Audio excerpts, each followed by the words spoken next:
Welcome to True Crime Addiction, where your only addiction should be a true crime addiction. Today we continue with the case of missing 10-year-old Breasia Terrell. Let's get into it.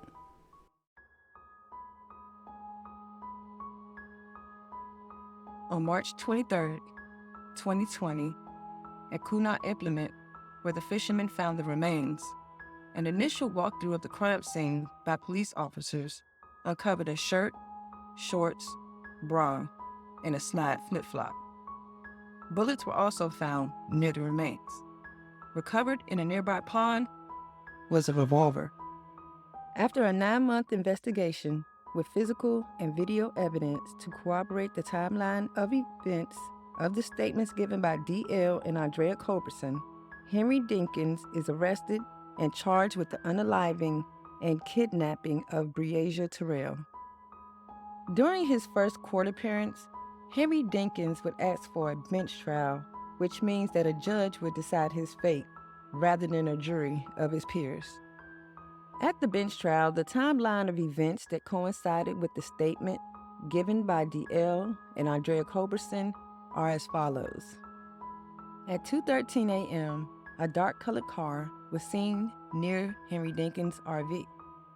At 2:30 a.m., the same dark-colored sedan is seen leaving the RV. Now, you remember when Andrea said she woke up at 3 a.m. and Breasia nor Henry were at the apartment.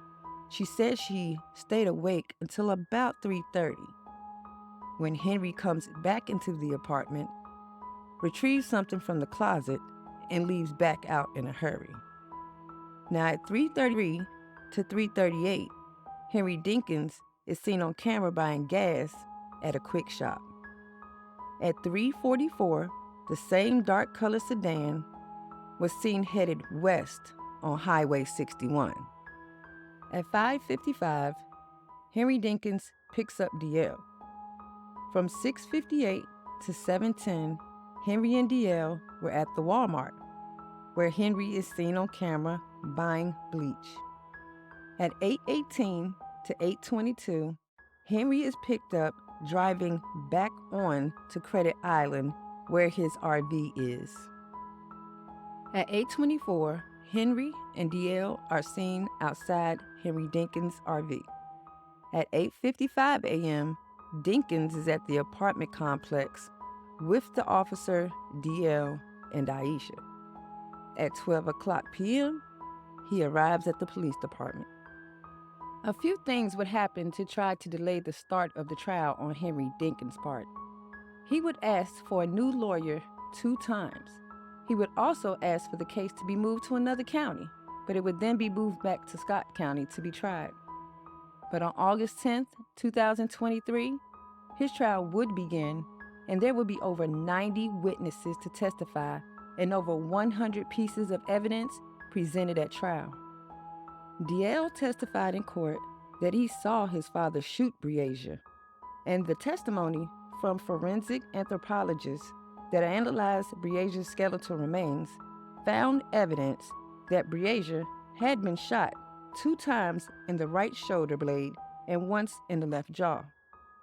The trial would last almost 3 weeks, but 3 days before the verdict was read, the judge hearing the case received a letter from Dinkins accusing the state prosecution of trying to sabotage his case, and he wanted time before sentencing to prove the wrongdoings. And with that being said, the judge put Henry Dinkins' verdict on the docket to be read on September 15th, 2023. Henry Dinkins would be found guilty of first-degree murder and kidnapping in the case of 10-year-old Breasia Terrell. Both of these charges carry mandatory life.